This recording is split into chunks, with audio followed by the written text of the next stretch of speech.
بسم الله الرحمن الرحيم. لا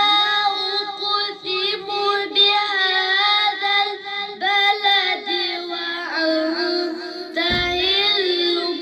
بهذا البلد ووالد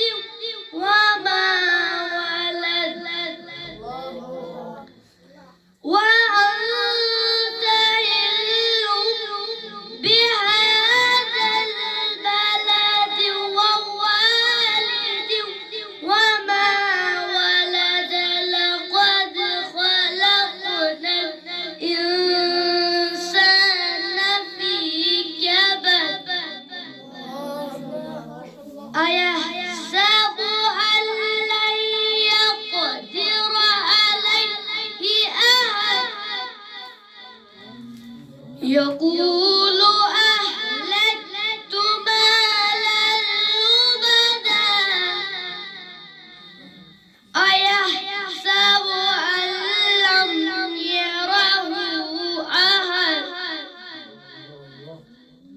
ألم نجعل له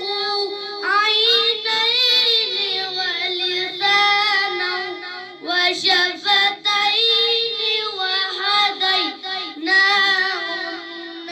النجدين فلا اقتحم العقبة وما أدراك ما العقبة فك رقبة أو إطعام في يوم ذي مسغبة أو